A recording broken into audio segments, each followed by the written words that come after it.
The views and opinions expressed in the following program are those of the hosts and guests, and not necessarily those of the staff or management of Worldwide Digital Broadcasting Corporation. Rise! Get yourselves together! Rise! Stand up and live your life! Rise! Get yourselves together! Rise! Hands up high!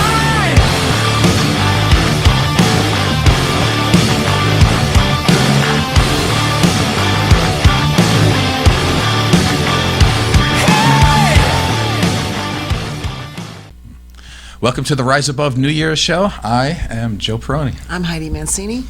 And tell everybody about our sponsors.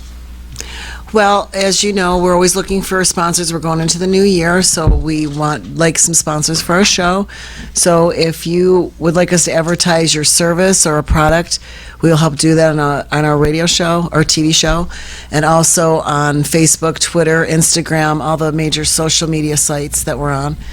And our website, which is the Rise Above Show, www.fromgrieftorelief.com. Our website is still under that, but the name of our show is Rise Above. So if you're looking, we are always looking for sponsors for our show. So reach out to Joe or myself, probably me, because I do all the social media for the show. That's true. And we are broadcasting today from www.dbtv.com.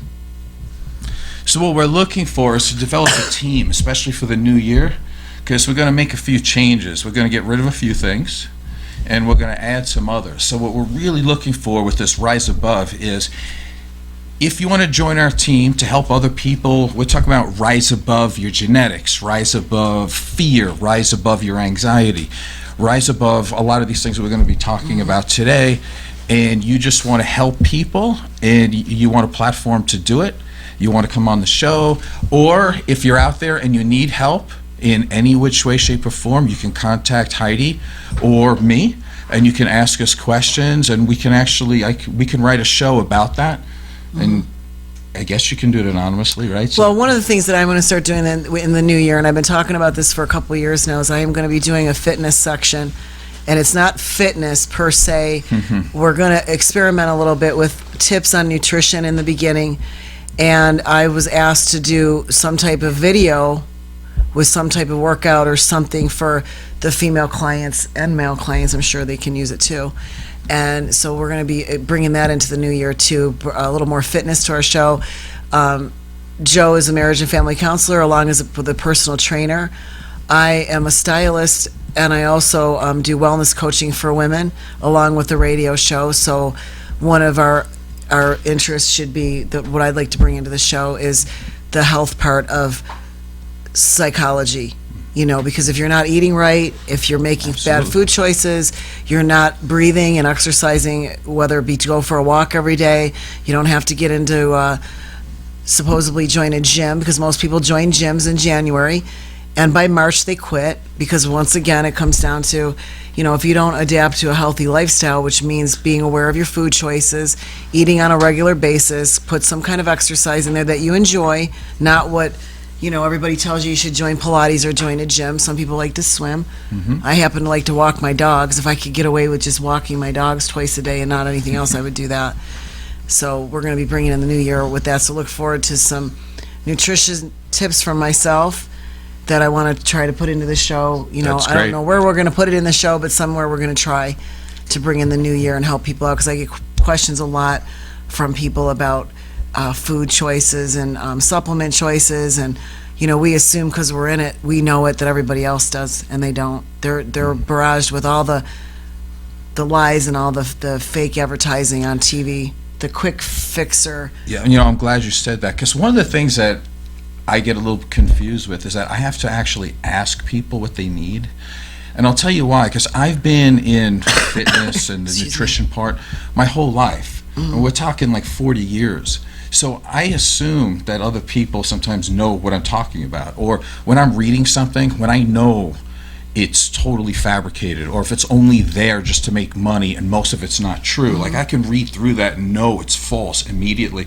And I forget that there's so many people reading that, and it confuses everything for people. So I need to go back over that and make sure I can work that out, because there's so many false things out there that if you're just a person looking for information and you're just Googling things, most of the information is going to be wrong. Especially with nutrition, a lot of times with exercise, and also today I think we'll talk about how it's wrong in the mental health field, because this week it's also come up a lot that I've noticed. So one of the things I want to continue to do this year is to challenge the herd mentality, and not just do it to get ratings, to have people go, ooh, did you see what those two people said? It's to really analyze things and say the truth. Well, and the thing of it is because everything is dressed up. And you get it. People need to market. People need to sell their stuff. Everybody needs to make money. But the bad part is that there's so many things out there now, whether it be nutritional, people, all these diets. I just Googled a couple weeks ago the food pyramid.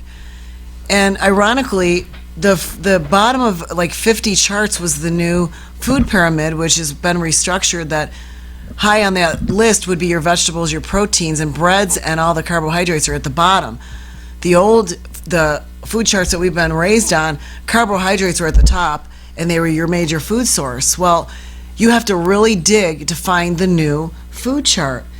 So, even when people, like you just said before, people are trying to do the right thing, they're misled by all the advertising. And nutrition is really easy. It's very simple, and yet all these companies, and I even hate to say it, in our industry too, trainers, they'll say things like, you can eat a donut if it's included in your daily carbohydrate intake. And honestly, I would never tell anyone of my clients that it's okay to eat a donut, I would say eat a cup of rice, eat a half a potato, eat some oatmeal, eat some cream of rice, eat a bowl of pasta if you want. That's probably not the best choice, but it's certainly a better choice than your a sugary donut. Right. So, people have good intentions, and I know with doing hair too, I assume that people know what kind of hair care to use in their hair, and I have to give people instructions all the time about, no, you need to use this kind of shampoo because this is what we treated your hair with. You wear hair extensions, so this is how you're supposed to treat your hair with hair extensions. And again, because we're in it, we assume the client knows, and I know myself, I don't want to sound stupid or look stupid, so I won't ask the question. I'll just be like, well, I'll figure it out, or I'll go Google it. And then you go Google it, and you get a whole bunch of bad information. And usually it's who's selling their product. We will have plenty of stuff to talk about for the new year. And I want to attack it in the way that we talked about, that we talk about when we're not on the show. We definitely want to focus towards helping people. And so let's start off talking about the 2016. Let's be honest about 2016, right? Let's take away all your, personal things, because you may have had some great things happen to you during the year. Listen, and I'm still alive, so I love 2016. I love all these things I'm doing. I love my life. I love when I struggle. I love all that stuff. But let's be honest, in terms of popular culture, this is the worst year I could think of. Right, like I'm not into this whole fame and fortune and all these famous people. I don't really put a lot of stock into it. But let's be honest, they are part of our life, right? Like, all of these people were icons from like when I was a kid. Let's say, who is it? Gilligan today. Well, Bob Denver died today. You're talking you have so about many people. Entertainers, because because people, when you said that before, I don't think you said what it was about. Oh, okay, yeah. Whether we're talking people, about famous people on TV, music industry, it's just all over the place. So many deaths this year. So I'm thinking this, okay? Part of our show is to be able to take bad things and to be able to make them good. So how can we make this good? Let's just be honest. We're all going to die anyway, right? So that we can't, do anything about. But what can we do with the time that we have? So New Year's, everybody comes up with these resolutions. And usually what they're doing is they're naming one more thing that they're not going to do. That's what's going to happen. It's because they're adding one more thing. This is what I would say. I would say, let's figure out what's important to us. What do we really care about at the end of the year, or if this was going to be our last year, or our last month, or our last day on this earth? What do we really care about? And so let's make a priority list. Things we care about and things we don't care about. And the things that we shouldn't care about, stop spending so much time on it. I've got a massive list of things, but I would like to talk about George Michael for a little while. Is that okay? We go in that direction? We lost George Michael this week. Now, I'm not a huge fan, but I'm a fan of human beings, okay? And as a person, that bothers me. And again, as we speak about rising above, these types of things are going to continue to happen over and over again, where you get a guy who had fortune and fame and talent who dies alone on Christmas. Why does that happen?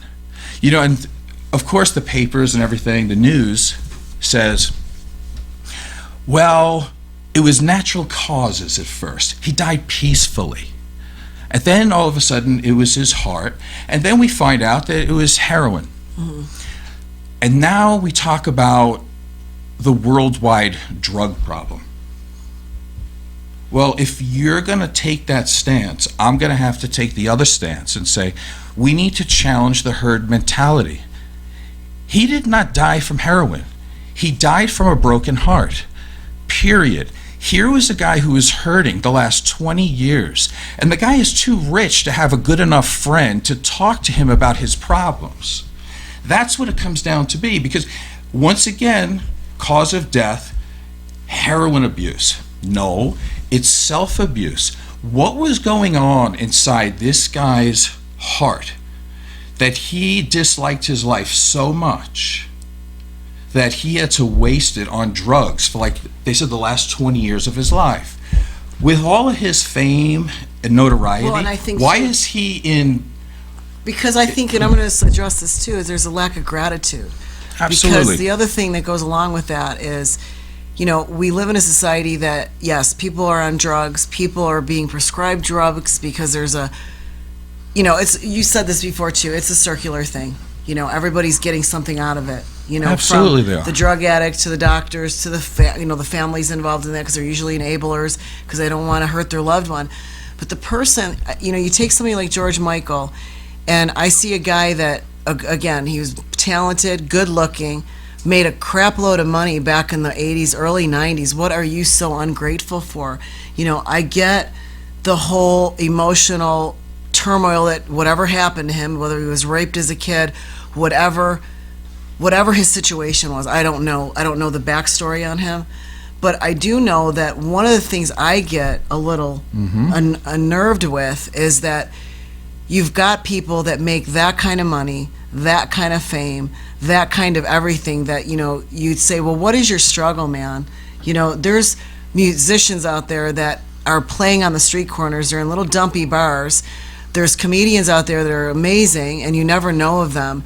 And yet you get these icons, and everybody, and I don't, and honestly, you know, everybody wants to feel bad, and I shouldn't say this on the air, but there is a part of me that I feel bad for them, that they're in whatever place that they're in. But at the same time, where does the gratefulness come in? That you've been given more opportunity, more talent, and yet even with all the money they have, they still don't get the resources that they need to get better. I love what you said. So I'm just saying, where's the gratefulness? And when I go into the new year, one of the things that I would like to see happen is the sense of entitlement that people have is becoming sickening.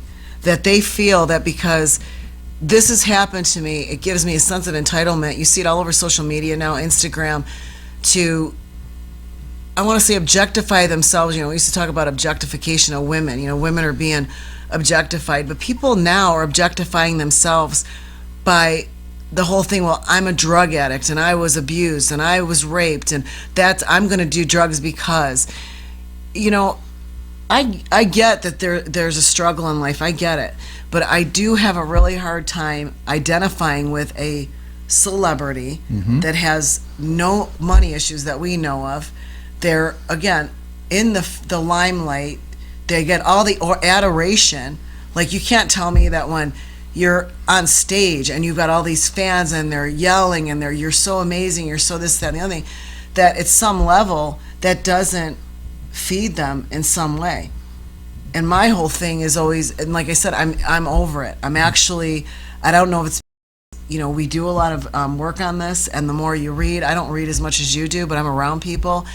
And again, it's sad that somebody like him died, and he died alone on heroin. But the other part of it is what is wrong with you that you've got all this money, all this fame, everything, and you're so ungrateful? Turn the negative around. Turn it around and say, okay, I was raped as a young man. I was sodomized. I was whatever the heck happened to this guy or anybody else. But here I am. I've got a talent. I can share it with the world. I've got all this adoration, and I've got all this at my fingertips and money. And I'm still going to do a boatload of drugs and make everybody else around me miserable. Why? Because everybody wants to play the victim all the time, and they want to keep going back to that because society allows it. And they allow it all the way from the pharmaceutical companies to the counselors. Sorry to say that's your profession, but counselors don't really want people to get better because they don't get paid. The doctors don't want you getting better because now you're going to come back in and pay the copay. The pharmaceutical companies don't want you to get better because they don't make money as legal drug dealers. So we live in a culture that there's a lot of narcissism, there's a lot of entitlements, and it's not just the entitlement of the drug addict, it's the entitlement issues of the professionals and the people around them that are supposed to be helping them. Everybody feels entitled that I need to get paid. No, you don't. If you're not doing your job, you need to not do that job. Why did you become a counselor in the first place? Well, I'm not talking about you. I'm just talking about in general. And me personally, I get sick of it because even when you talk to people that go to counselors, I'll talk to different people during the day and they'll say, well, my counselor said. Your counselor said that to you? Because I'm not a counselor. I don't have a degree, a master's degree in psychology, and I would never say that to you. And these people take the word, it's Bible. My counselor said that this is what, let me try to unravel some of this because you're saying so many things. It's hard for me to, it's like this big spider web. I need to. And it is. So let's take it from the top. Let's take it from a person who has a broken heart. Just think about that first. Yeah, but you have, everybody has a broken heart. You have a broken heart. Your mom died, but did you go and do a boatload of drugs? Listen, I'm not going to just listen. saying. The answer is no, but let me not go down that road. Not everybody is me, okay? Person, broken heart.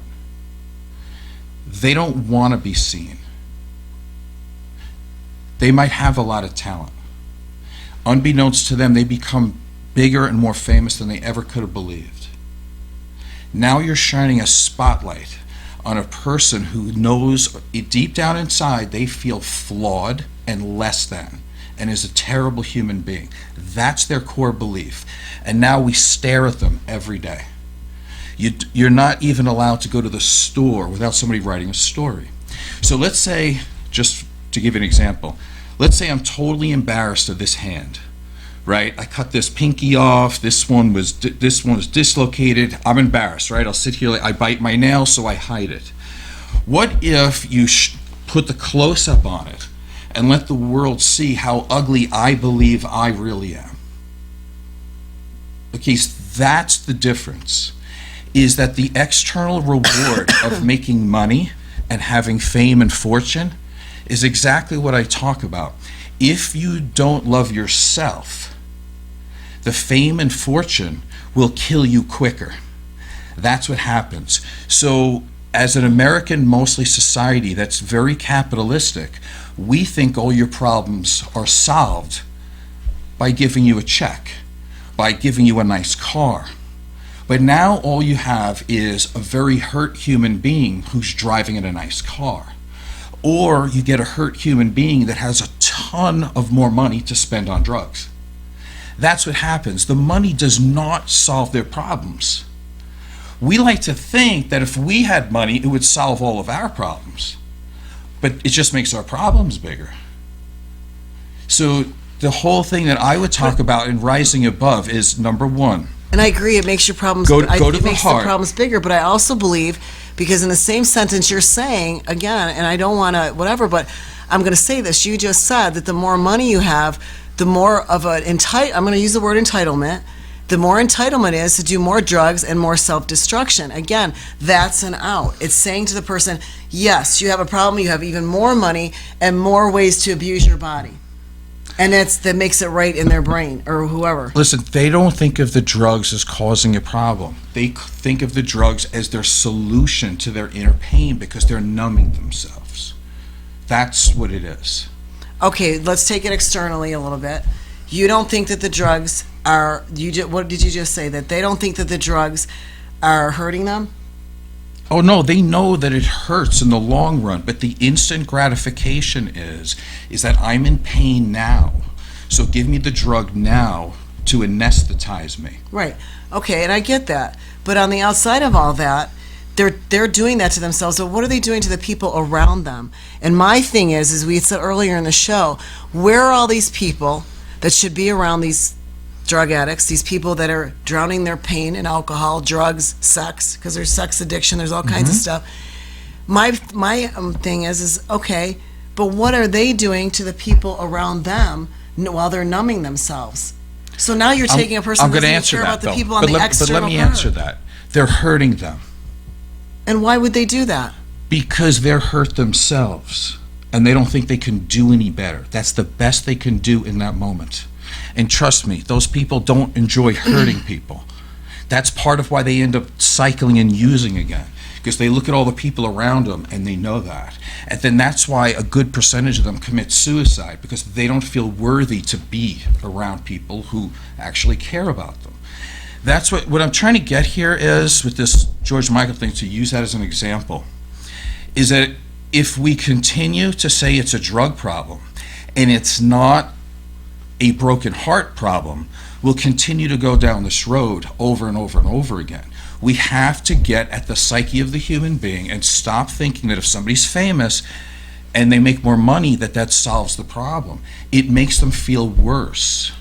You know, that's the bottom line. That's why I always talk about we need to strengthen people's personality strengths. We need to live up to virtues. If you're married, you live up to your vows.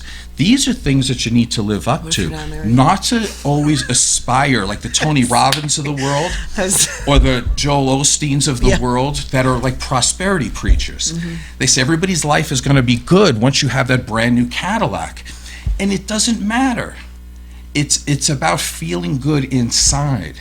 And the thing is, too, so many people keep going towards the drug as being the issue. It's not the issue. The more you keep saying that and we keep harping on that, and we have all these programs about the drug problem, this and this, we should not have a war on drugs. We should have a war on people to increase people's self-worth. We need to have a war on people's inner pain. Once we handle that, the other things will go away.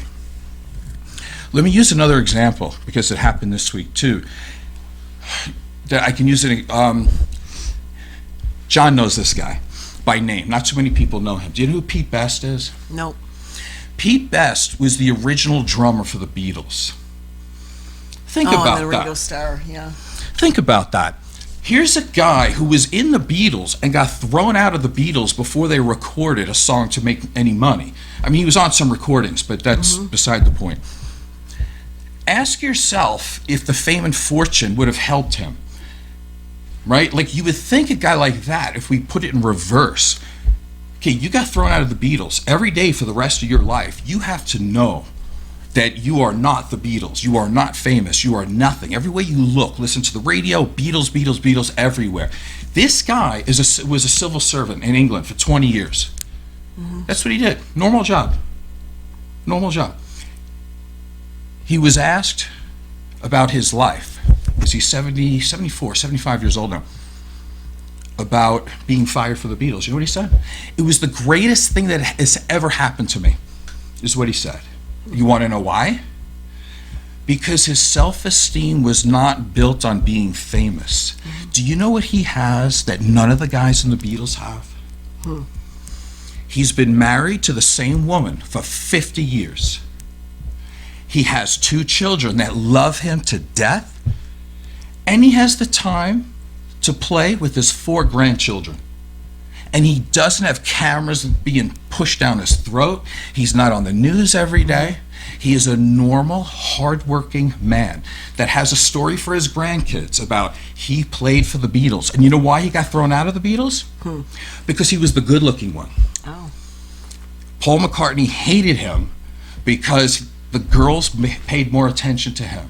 So think about it in terms of that, right? Like, and I think I was saying this last week, fame and fortune means nothing. You want to be a good human being. In terms of our show, I get it. Beatles are great. Love them. But Pete Best is what I'm talking about, of how to rise above. You get thrown out of the Beatles and you have the great life. And it's not about being somebody's superhero. Sometimes superheroes are like my mom. Single mothers who raise kids, who have 2 jobs, sometimes 3. It's the bus drivers, it's the taxi cab drivers, it's the first grade school teachers. It's not people who are rich. It can be, but we give so much credence to money and how that should make you happy. That to me means nothing. You know, I love that we always talk about military. We always go, oh, thanks for your service and you're a hero. I agree. But what about the crossing guard? They're not a hero too? You know, what about the person who serves you when you go to a restaurant? They're not a hero too? They have their own things that they have to work through. And they're not doing it with a lot of money behind them. And they're not doing it with the whole country calling them a hero. They do it because they want to. They do it with no adulation. Those are the real heroes to me. And people like Pete Best really are a symbol of what I think a solid human being should be. Talk for a second, because I need to grab some water, and I want to go into Carrie Fisher.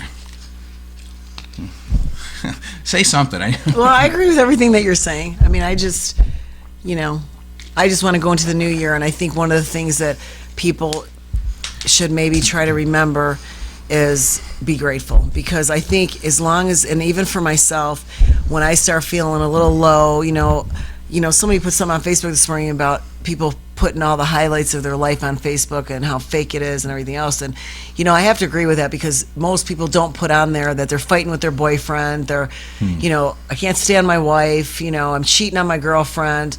They give you all the highlights of their goodness part of their life, and it makes people that are going through stuff feel bad, because they're like, well, God, this person seems like they have everything going for them, and I can't get my shit together.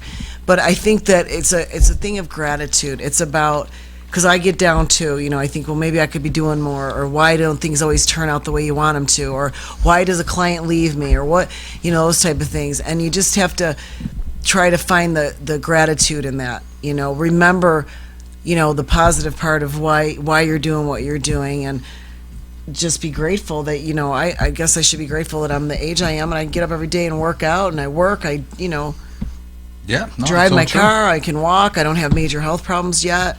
But sometimes we all get caught up in that whole woe is me, you wish you had more money, you wish you had a bigger house, maybe more animals, I don't know, whatever. And I think gratefulness, because we do, even in the news and stuff like that, you never, you either see all the negative crap that they post up there about people, and to me, I think Facebook is a great tool in a way, because it does show more of a positive thing most of the time. Because you turn on the news, and I don't even watch the news anymore, because everything is negative. Well, all right, let me throw in here for a second. All of it. I had enough water, so let me throw in. What's bad about the news is this, right? If it bleeds, it leads. So they give you all the worst of the worst, but they don't give you the people rising up out of the ashes. They don't give you that. So where's the rise above story? Where is it? It's not there. So that to me is worthless. The other part about Facebook that I think is absolutely worthless is people only put their highlight reel on there, like everything's awesome. That to me is not inspiring at all. Because really what's inspiring is to come from nothing and make it something, right? Like everybody puts on all their best stuff. I'm like, I don't really care about that, right? As an existentialist, I care about becoming. And it's all about where are you and where are you going? Right, so if you are born and you have a trust fund for your parents and you're a millionaire, then you make $1.1 million, I don't care. You didn't do anything, really. Tell me about the person that comes from nothing, that has to break their back to go to school, and then they pay off their student loans, and then they get and then they get a job, and then they actually have a decent relationship in their life. They're much more successful. I want to see that. I want to see people who have gone through negativity, right? Like, great roses don't grow out of, like, gold. They grow out of dirt. And if you want them to grow more, mix in fertilizer, and we all know what fertilizer is made out of. And that's the way human beings are. When you make things too easy, they become soft, and they have no ethics, and they just don't work very hard. That's why we're in the situation we're in with this millennial generation, who I do make fun of them a lot, by the way, but let's be honest, it's not their fault, right? They were born, and then they were raised by people who just took care of everything, so they made them really soft. That's not their fault. Like, who wouldn't want to be comfortable? It feels good. Right. But the thing is, though, the first second something happens to them, they fall apart.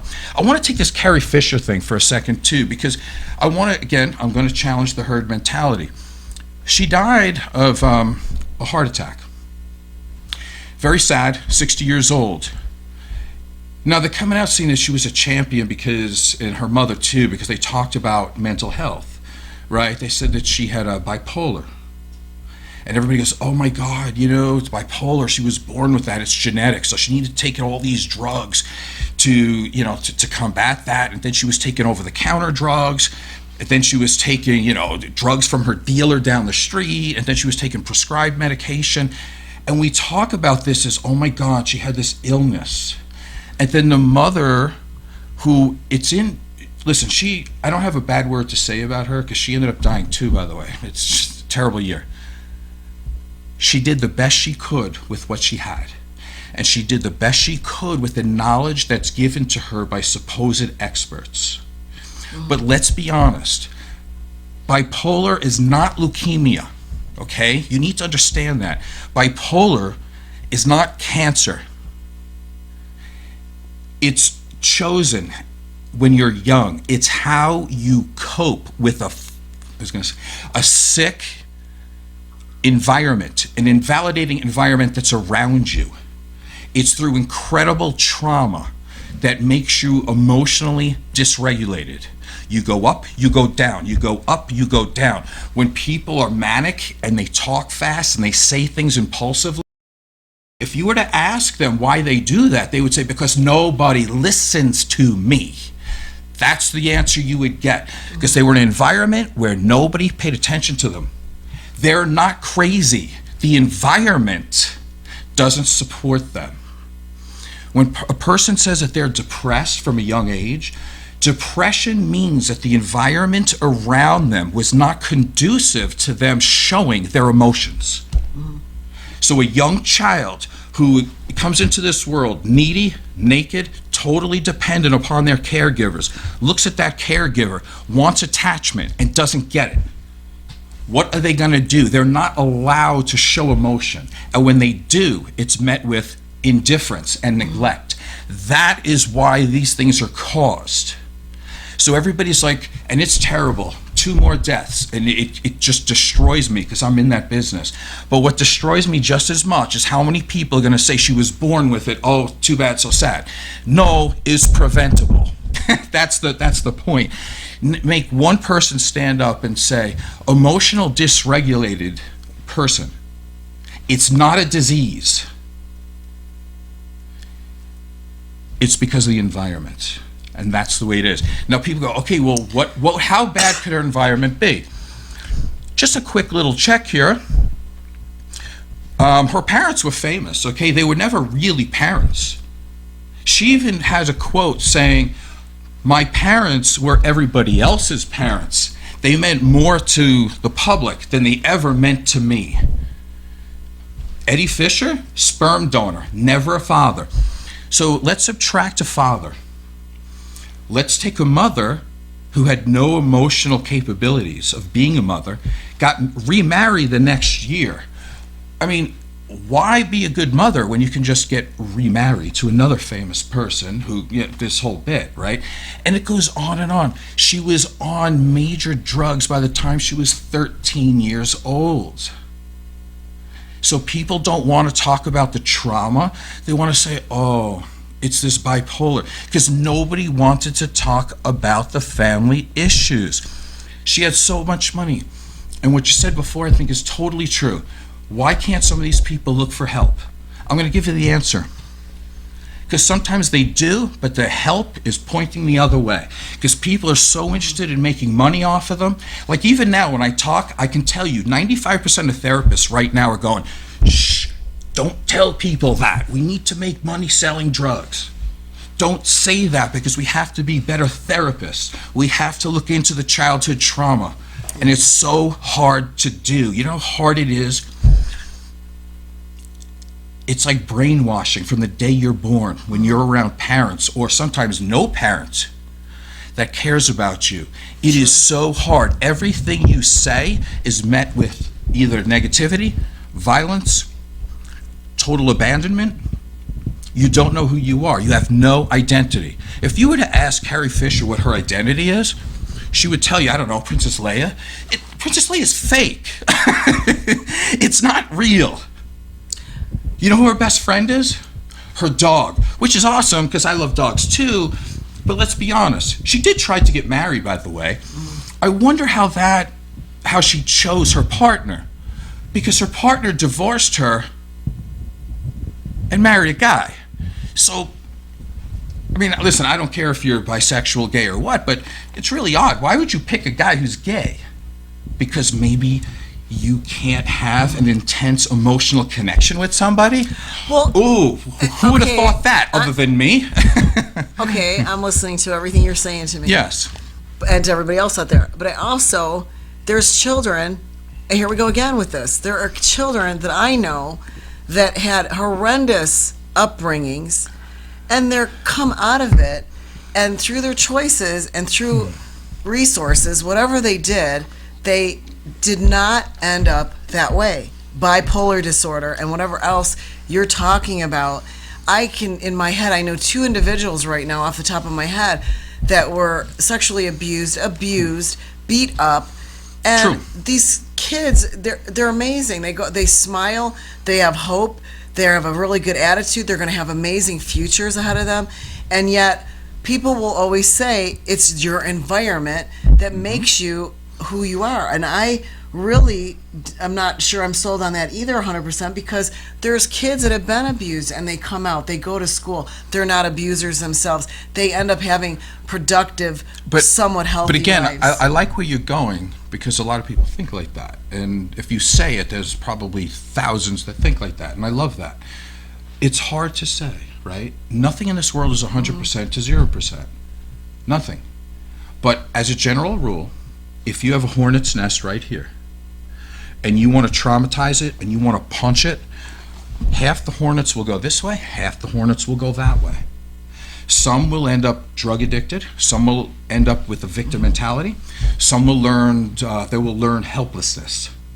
Some will be like me, that you look at and go, that guy hasn't done a wrong thing. He got straight A's, he wins bodybuilding shows, for the most part, I look like there's not a thing on this planet that I don't do excellent. But let me finish. Thing is, Listen, as a but society, you're not. we focus so much on. But you're not letting me. They would get the examples of the people But that you need get to hear through my it. argument before you start. Because there's so much focus on. But you're not hearing my argument. You need to hear the full You're argument. not hearing mine either. I will, but you're not hearing. I'm right in the middle of it. When you see a person who is almost ultra perfect, everybody. But you're still, the ultra perfect is still not right, because they're still hiding. That's what I'm saying. You can't just say. They just hide better. Okay, but now you're agreeing with me. What I'm saying is there are people that look that the trauma is on them because they do very negative in life. There's people that do very well in life. That is also a big part of trauma, because they're perfectionists that go to bed every night scared to death of making a mistake. That's also part of trauma. But you can't say, well, people just get over it and they do well. And some people do. But sometimes you're misreading. When you see someone who seems ultra perfect, that's also the same trauma that caused the drug addict situation. It's the same thing. is what I'm trying to say. That's why when you have compassion and empathy for people, you have to look at it, because we all struggle. We're all human beings. And I in still the think end, it's a choice. and I believe in what you're saying. I see, I understand what you're saying, but I also understand that it's a choice in a lot of situations too. You can choose drugs, or you can choose to go to a counselor. You can choose not to do drugs. You can choose to do something. Go out and volunteer in the community. Go talk true. to a survivor. Go see somebody that's, survived I it. agree with you, but also you have to realize whether you're talking about, no, listen, don't take my word for it. I'm not the smartest person on the planet. Let's go with Freud and Carl Jung, probably two of the smartest. They will tell you about 85% of the things that you do are unconscious. There's unconscious drives to save you somehow in your ego. Like, when you lash and you say something, you go, who said that? Or you can get angry. I said that. Yeah, I know I said that. I'm not going to out you in front of everybody. But what happens is that Who said that? I did. you go crazy, you say a lot of things, and then the next day you feel horrible. And you go, who said that? Well, that would be you. Because your unconscious is trying to block something. Somewhere inside you, you are very aversive to people who look like they have trauma, because you're trying so hard to hide yours.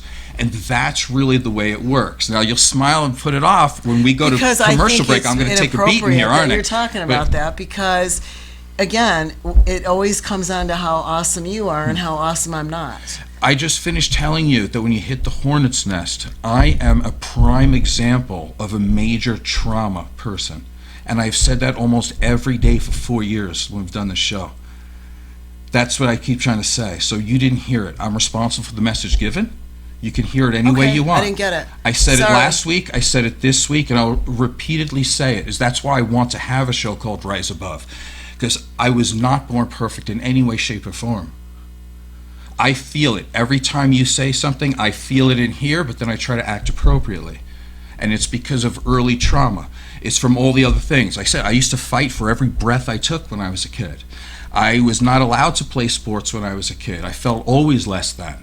I couldn't hear myself. I mean, think about all of those traumas and how it's scary for me just to even talk. These are all things that I have to keep trying and trying and trying. You don't know the hours that I sit alone in a room trying to listen to myself talk so I can feel comfortable to talk to another human being. Do you understand? Yeah. Let's go on a little break. I think we have a few really awesome videos. Two of them kind of sum up how difficult 2016 has been. And one of them was a last-minute addition. And I put it in there because this guy is the epitome of what I think a strong human being is. He's a football player. You see him out on the field. He's not just doing his job, but he's leading everybody else into battle. What happens at the end, and the video is not too graphic, so you don't have to worry about that, but he does break his leg. And he doesn't want to make everybody go, crazy kind of thing. He just says, it's broke, it's broke. He just says it, waves people over. And as he's leaving the field, he tells the other guy that's replacing him, he gives him a pep talk. Just says it. And yet he has a broken leg. This is a really strong guy who has his emotions in check, absolute leader, very strong human being. We'll be right back after these messages.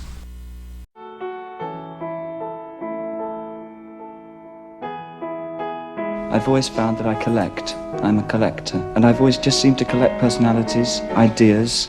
I can teach you how to bewitch the mind and ensnare the senses. What democracy means is that on controversial issues, we debate with each other and persuade each other and vote on it. The United States honors Harper Lee for her outstanding contribution to the great literary tradition of America. Ronald and Nancy Reagan were defined by their love for each other. Just know that things in this life happen for a reason. Remember that when we fire you. All the odds were against me in the sense that it was very difficult for women to make it in architecture. He lived his art. There was absolutely nobody like him, and there never will be.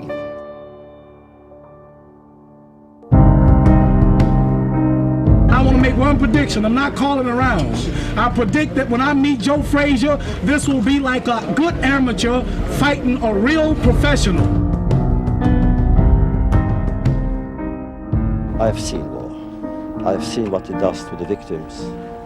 And the victims usually are children, innocent children. So I'm against war. We must stop evil before it becomes too powerful.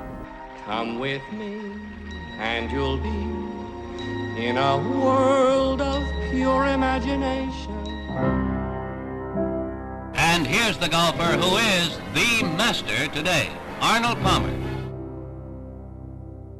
Today, the greatest choice before the Middle East, to be a Middle East of independent political states.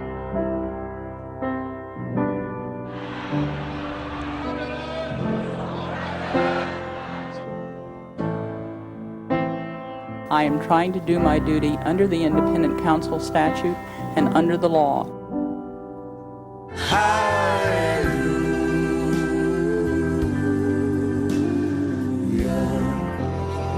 Gwen was a friend of ours. She not only informed today's citizens, but she also inspired tomorrow's journalists. That's the way they all became the Brady Bunch. The Brady Bunch.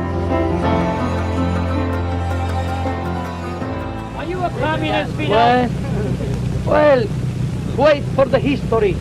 The history will state what we are.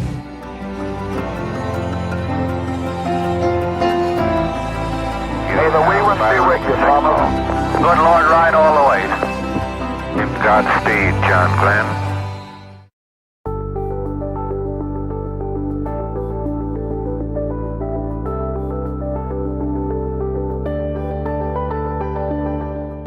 Hey, that thing's coming. That thing's coming. Coop, that ball's coming. Derek Carr has enjoyed one of the finest passing seasons in Raiders history. True to his word, the spirals kept soaring against Indianapolis. What's up? Go.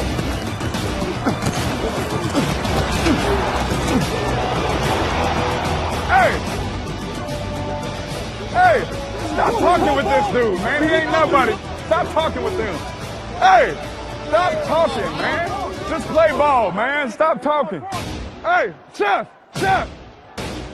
Blue 80, what's up? Run a go route! It's a freaking touchdown! The worst thing you can do is be frustrated, now. No, I'm not. We're gonna punch it in. We need to keep doing us and stay in rhythm. All we do is bogey the first 2 holes, there's 16 to go, you know what I mean? That's right. I love the heck out of you, and that's why I was trusting you with the go route. You know what I mean? No, but what I'm saying is it wasn't your fault. I'd only get frustrated because I knew you had a one-on-one. You know what I'm saying? I hope you know that. Go through your progressions, have fun. Yes, sir. We need a touchdown here, fellas. Let's go get some points. Hold on. I like that you're ready, though. Not gonna lie, I like that. Be ready, bro. Run this thing right on the 5-yard line, okay? Down! Blue 80! What's it? Yes, looking back throws. James is trying a couple of blocks. Touchdown! Yeah, man! Great job, fellas. Great job. Love you, man. Great job. That's what I've been talking about. Boom! We need 40. We need more. 40, but escalated quickly. We need more. Down! White 80! White 80! Hey, here we go. Cover 0. White 80! Second and 1 from the 5. He's going to throw. Looks right, throws. Caught. Walford breaks a tackle. Touchdown! Raiders! Great job. All right, here we go. Blue 80! What's up?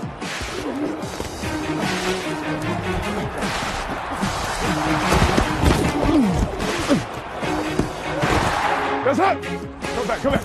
Here's a gun run. Extra Dave DeAndre Walker makes a man miss in space and runs in the end zone for a touchdown! Great job! Oh, you called a run. Yeah. Oh, I did. I know. What am I doing? What are you doing? Why would I? I thought you were gonna throw the fade. Why would I ever? Why would I ever call a run? As I was handing it off, I saw it. I said, "Hey, cut back." He said, "Boom." I was playing Madden back there. Cut back. Left. B. Here we go. Let's go. We gotta finish. Hey, we gotta finish. Hey, man. Here we go. Take a deep breath, man. Here we go. Blue 80. What's up?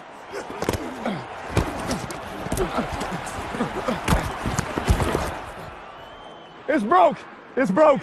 It's broke. It's broke. It's broke. It's broke. Wow, the crowd chanting for Derek Carr as the MVP. A real moment here. I love you, bro. Hang it up. I ain't gonna love you. We got to finish it off, Maddie. I know you do. I know you do. I think it's broke. Okay. Here you go. Come on. I think I broke it.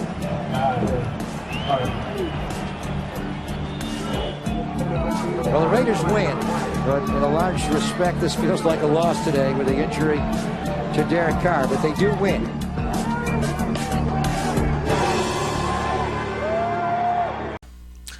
Welcome back to the Rise Above New Year's show. I am Joe Perroni. I'm Heidi Mancini.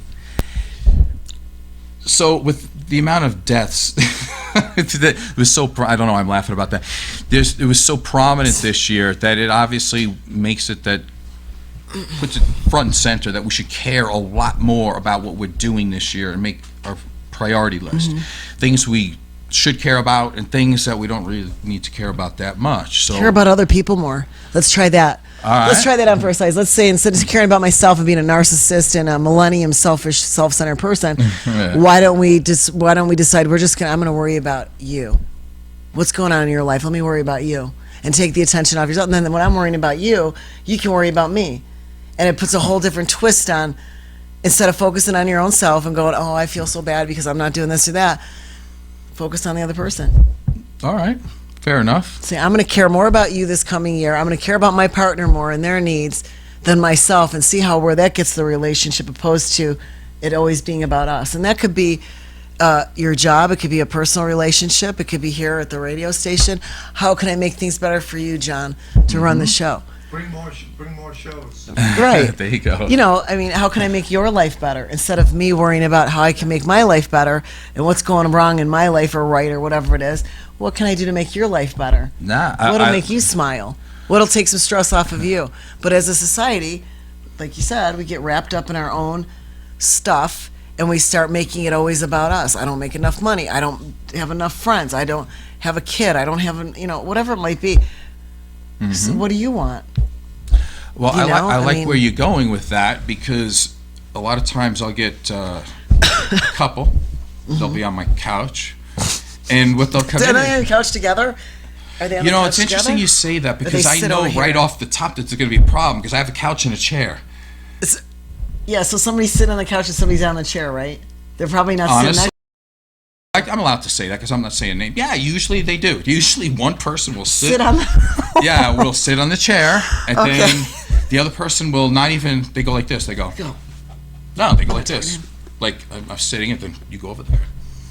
That's what they do. So that's how we start off. And I don't mean to laugh, but I mean, it's just so stereotypical, right? You're not in the room, and you already know what's going on. So person A and person B, and it's like ready when you hear that gun in the Olympics, boom, and everybody starts the 100-meter dash. That's what they do. It's like, and they want to get out everything that they have to say about what the other person did wrong. They screwed me like this, this, and this. They didn't do this. They didn't take out the garbage. I'd be like this with a microphone. Here. Right? Oh, okay. So that's what it is. So they have a list of complaints, and the other person has a list of complaints. That's what it is. So every once in a while, well, not really, I'll listen to it. And then the next time they come in, when they're like, okay, I'm really prepared now, I come in and I go, so tell me what you're going to do to be a better partner in this relationship. What are you willing to do? And they look at me and they're like, hold it, what I'm willing to do? And what it essentially comes down to is what they're willing to do is to argue, yell, cajole, and make the other person feel like a jerk so they change, so they don't have to change. That's exactly what they come to therapy for. They're like, didn't I just tell you that? My partner sounds like a real jerk, don't you think? And they try to get me to be like in the triangle. On their side. I'm like, I don't do the triangle thing, all right? Like, you both have to be better people towards the other person. right? So I think, But when you think about it, when you're not in a relationship, we do try to make our people in our lives happier. You know, like when you're training people, I'm doing people's hair, I make it all about them for that hour, 2 hours that they're there. And they feel amazing when they leave. But when we're in relationships, for some reason, we think that the other person is supposed to be there taking care of us. But if I take care of you, then you take care of me. Because how can you be a jerk to me if I'm nice to you? But if I'm a jerk to you, you can easily be a jerk back. Right. Like, let's say we leave here today and you're angry at me, right? And I'm angry at you. I'm not. Oh, you angry at me? No, I'm just saying. No, we're going to do this right here. The reason would be is because you might think, or I might think, that you don't validate my position, or I don't validate yours, and in doing so, somehow I think less of you, or I might feel you think less of me, and that's not true. No. It's just that we both come from different backgrounds. So, and John during the break mentioned it too. Yes, there's a genetic component. I absolutely agree. But here's where the other thing is: when I have my priority list, and it says what I want to care about and what I don't. I think it's like third on my list is I don't care about genetics because it's something that I can't control. So if genetics take up about even 30% of something, screw that. Screw it. I've got 70% on my side that I need to change. Or as a therapist, I can look at you and say, tell me about your hurts. I will listen to you. Nobody in your life before has. You know, love solves almost all problems. So I can do that. So I like where you're going with that, and I understand your position. I agree with part of it, not all of it. And I agree with part of yours, but not all of it. So we're on the same page. Well, that's how we do this. Okay, we don't have a lot of time. But I was just trying to say what you okay, so we don't have a lot of time for New Year's. Real quick, if I can do this. How much time do I got? 30 seconds? Things, you want to say this because I'm not allowed to curse on the air. Things we don't give a F about. Things we don't give an F about. You ready? The Kardashians, white bread, Pokemon, fortune, fame, excessive people-pleasing, being comfortable. I don't care about things I can't control, external rewards, opinions of others, trends, drugs, gambling. I don't care about fitting in, and I don't care about who I was. Things I do care about. People, virtue, self-care, character strengths, contribution, meaning and purpose, fulfilling my potential, who I'm going to be. I care about my life direction, my identity as a trainer, therapist, boyfriend, bodybuilder, and human being. I care about responsibility, power, and overcoming challenges, and I care very deeply about this show and helping people. So this was our New Year's show. God, I hope next year's better. It will be. It's an odd number. It'll be good. 2017. Thanks for watching the Rise Above show. I am Joe Perroni. I'm Heidi Mancini. 2016 has been one calamity after another. And while it will be remembered for the giant calamity we all just witnessed, we shouldn't lose sight of the other multiple ways this has been a shitty year. If we could erase 2016 off the calendar, it'd be perfectly good with me. Pretty rotten year. I think most people would admit that. It totally blew. It was awful. This world is feeling scarier. It's feeling a little colder. For EU, it was a really crappy year. The whole Brexit was kind of a mess. Just a lot of hatred to a lot of groups. I think that's been the staple of this year. Syrian refugee crisis, pretty terrible. Lots of sexism being very blatant. I think it's absolutely disgusting what the city of Flint did to its residents. The New York Jets suck. The Yankees missed the playoffs. I didn't like Kevin Durant going to going to Golden State. That was a chicken shit move. Some asshole stole my watch in Miami. I got broken up with. That was pretty shitty. I had a girlfriend for 3.5 years. She broke up with me about 2 months ago. My landlord is a piece of shit. I met Bruce Willis here like a week ago and I asked him for a picture and he said no, so that made me feel bad. My son is hitting puberty and he's being a real pain in the ass. I got almost by a dog on my birthday, so that was like a cherry on top of a shitty year. Menopause. Never forget Harambe. Harambe's out there listening. He took shots for us. We should take shots for him. Too many deaths. Prince. Prince is my man. I miss Prince. Prince, that was just... I think the worst is the David Bowie's death. David Bowie. What the fuck? Bowie? That was my big one. Fife Dog, man. Come on, man. Shout out to Q-Tip, man. Tribe Called Quest. I grew up on that. Muhammad Ali, that was one of the biggest. What he represents for black people in America, that's a huge deal for me. Move like a butterfly, sting like a bee. Oh God, Gene Wilder. Alan Rickman, fucking Snape, dude. Oh, yeah. This year did suck. Fuck 2016. Fuck you, 2016. Fuck you, 2016. Fuck 2016. Fuck you, 2016. Bad year. Shit year. 2016. This is for you. Fuck 2016. Fuck it a lot. Fuck 2016. And fuck Donald Trump. Fuck 2016. CNN won't let me say this on New Year's Eve, but get fucked 2016. Fuck 2016. Vai se fuder 2016.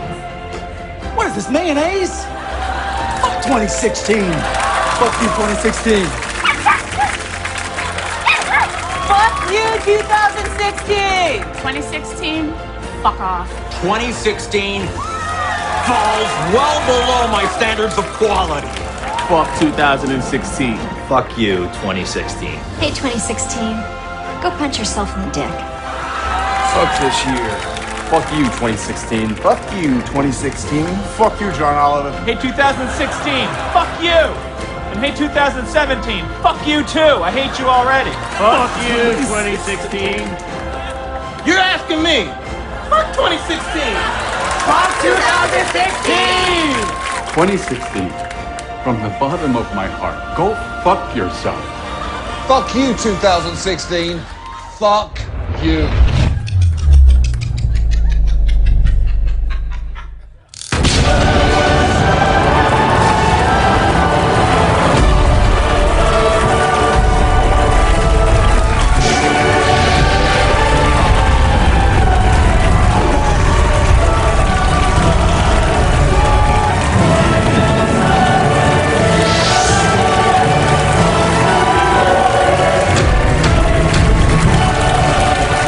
That's our show. Thanks so much for watching. Let's all try harder next year. Good night.